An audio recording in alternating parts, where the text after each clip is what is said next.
La plus grande tristesse dans la vie de Michel Drucker fut le décès de deux frères proches, Jean Drucker en 2003 et Jacques Drucker en 2009, ainsi que de graves problèmes de santé dans ces dernières années.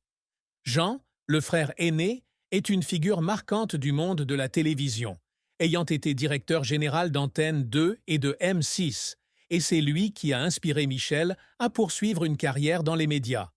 Le décès de Jean, suite à une crise cardiaque à l'âge de 61 ans, a été un choc énorme.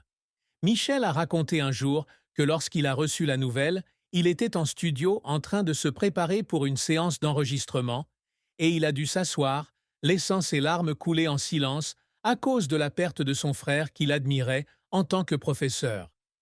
Jacques, le deuxième frère, était un célèbre médecin et chercheur médical décédé d'un cancer du poumon. Cette perte n'a fait qu'aggraver le chagrin de Michel, d'autant plus qu'il a vu son frère proche lutter contre la maladie et qu'il n'a rien pu faire pour l'aider. Il a dit un jour qu'il y avait des nuits où, de retour dans son appartement à Paris, il s'asseyait seul, regardait des photos de famille et ressentait un vide indescriptible, comme si une partie de son enfance et de ses souvenirs avait disparu à jamais. De plus, les problèmes de santé de Michel ces dernières années, notamment une opération cardiaque en 2020 et 2021, lui ont laissé une profonde tristesse. À l'âge de 78 ans, il a été confronté au risque de mourir après avoir subi une triple opération des valves cardiaques, puis une autre intervention pour traiter une infection. Les jours passés à l'hôpital, où il ne pouvait pas rester devant la caméra, lui donnaient l'impression d'être dépouillé de son identité. Il a un jour confié qu'il y avait eu des moments où, allongé sur son lit d'hôpital, il se demandait s'il aurait encore la chance de retrouver le public, la scène à laquelle il avait consacré toute sa vie. Cette tristesse ne venait pas seulement de la maladie, mais aussi du sentiment de solitude face à la fragilité de la vie, surtout lorsqu'il pensait à sa famille et à ses proches qu'il ne voulait pas quitter. La carrière de Michel Drucker est un voyage de plus de 6 décennies, au cours duquel il a connu de grands succès, mais aussi sa part d'échecs et de défis. Il débute sa carrière en 1964, lorsqu'il rejoint l'ORTF comme journaliste sportif, travaillant sous la direction de Léon Zitrone et Georges Decaune. En 1965, il devient commentateur à l'émission Sport Dimanche et, en 1972, il anime Le Grand Journal sur France Inter, où il interviewe des personnalités comme Charles Aznavour et Guy Béard. Le grand succès arrive en 1975, lorsqu'il crée et anime les Rendez-vous du dimanche sur TF1, une émission mêlant musique, interview et divertissement, attirant des millions de téléspectateurs chaque semaine. En 1982, il lance Champs-Élysées sur Antenne 2, une émission emblématique où il interviewe de grandes stars comme Madonna, Michael Jackson et Alain Delon.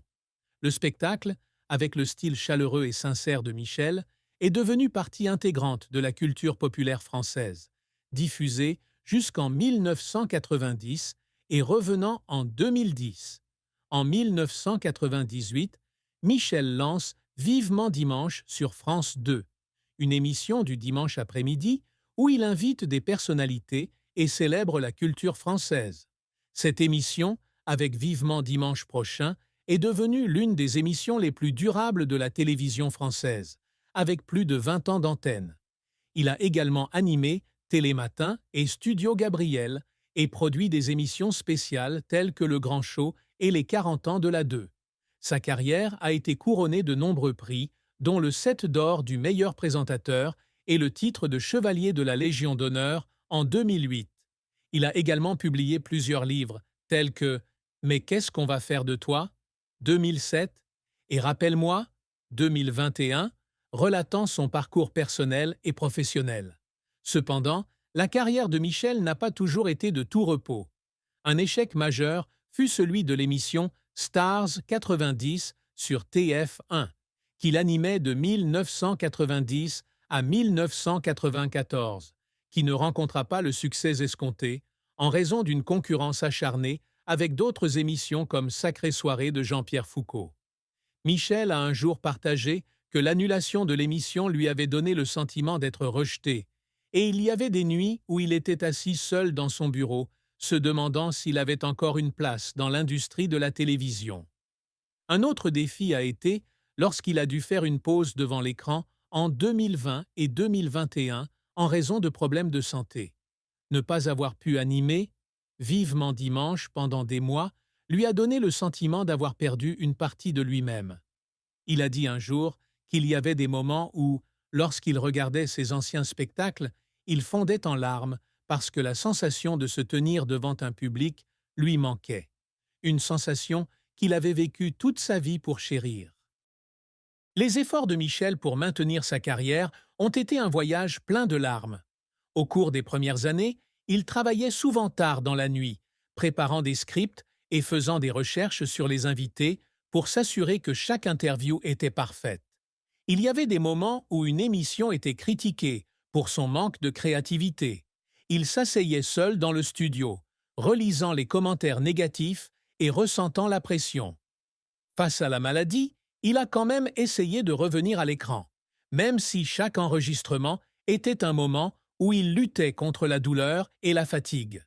Il a un jour partagé qu'avant une séance d'enregistrement de Vivement dimanche, en 2022, après s'être remis d'une opération, il avait dû retenir ses larmes dans les coulisses parce qu'il craignait de ne plus avoir la force de bien faire. Mais c'est son amour pour le métier qui l'a fait avancer, comme un guerrier qui n'abandonne jamais. Une triste fin à la vie de Michel fut l'interruption de l'émission Vivement dimanche en 2025 à 2026, lorsqu'il dut interrompre son travail en raison d'une opération cardiaque. Ce programme, qui était son idée originale, est devenu une partie indissociable de sa vie. Être hors écran pendant près d'un an, surtout à l'âge de 78 ans, lui donnait l'impression d'être privé de son but dans la vie. Il a dit un jour que pendant ses jours à l'hôpital, il rêvait souvent qu'il était sur scène, parlant au public, pour se réveiller et réaliser qu'il était dans une chambre d'hôpital froide. Cette interruption n'était pas seulement une perte professionnelle, mais aussi émotionnelle, car il était confronté à la peur de ne jamais revenir.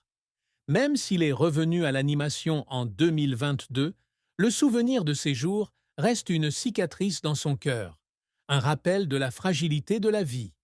L'amour et le mariage de Michel Drucker sont une histoire douce mais difficile. Il a épousé Dany Saval, une actrice française, en 1973, et ils sont restés ensemble pendant plus de 5 décennies. Dany, avec son charme et son intelligence, est celle qui soutient toujours Michel, le soutenant dans les hauts et les bas de sa carrière et de sa vie. Ils n'eurent pas d'enfants ensemble, mais Michel adopta Stéphanie Jarre, la fille de Dany, issue d'un précédent mariage, et la traita comme sa propre fille. Michel a partagé un jour que Dany était la lumière de la lumière dans sa vie, celle qui l'a aidé à rester fort pendant les moments difficiles, surtout lorsqu'il luttait contre sa maladie. Il y a eu des moments où, lorsqu'il était à l'hôpital, Dany s'asseyait à côté de lui tenait la main et lui racontait de vieux souvenirs, l'aidant à retrouver foi en la vie. Cependant, leur mariage n'a pas été sans chagrin. L'un des plus grands défis a été lorsque Michel a dû passer la majeure partie de son temps à travailler, surtout dans les années 1980 et 1990, lorsqu'il animait continuellement de grandes émissions comme Champs-Élysées et Star 90. Pendant cette période, il était souvent loin de chez lui, et Dany se sentait parfois seul face aux responsabilités familiales. Michel a admis un jour qu'il y avait des moments où, lorsqu'il revenait d'un long voyage d'affaires, il voyait la fatigue dans les yeux de sa femme et ressentait des remords de ne pas pouvoir être plus souvent avec elle. Une autre tristesse fut de devoir faire face aux problèmes de santé de Michel. Dany, bien qu'elle ait toujours été forte, a un jour partagé qu'elle se sentait impuissante en regardant son mari lutter contre la maladie. Et cela a fait que Michel se sentait coupable de l'inquiéter. Cependant, l'amour et la compréhension les ont aidés à surmonter toutes les difficultés, et Michel a toujours été reconnaissant envers Dany pour avoir été son solide soutien. Un secret que Michel Drucker a gardé caché pendant de nombreuses années était sa lutte silencieuse contre l'anxiété et la pression psychologique, en particulier au début de sa carrière. En tant que présentateur qui apparaît toujours avec un sourire éclatant, Michel laisse rarement le public voir ses moments faibles. Cependant, il a partagé dans son autobiographie « Rappelle-moi » qu'il y a eu des moments, notamment dans les années 70, où il s'est senti poussé par l'attente d'être toujours parfait. Il perdait souvent le sommeil avant les grandes séances de tournage, craignant de faire des erreurs ou de ne pas plaire au public. Il a gardé cela secret, même vis-à-vis de sa famille, car il ne voulait pas être perçu comme une personne faible. Ce n'est que lorsqu'il était plus âgé et plus ouvert dans ses livres qu'il a révélé que ses crises d'angoisse le faisaient souvent pleurer en silence, surtout lorsqu'il avait l'impression de parier sa carrière sur chaque émission. Les réalisations de Michel Drucker sont non seulement impressionnantes par leurs chiffres, plus de 6000 émissions de télévision, des milliers d'interviews et des dizaines de récompenses, mais aussi par le fait qu'il est devenu un nez,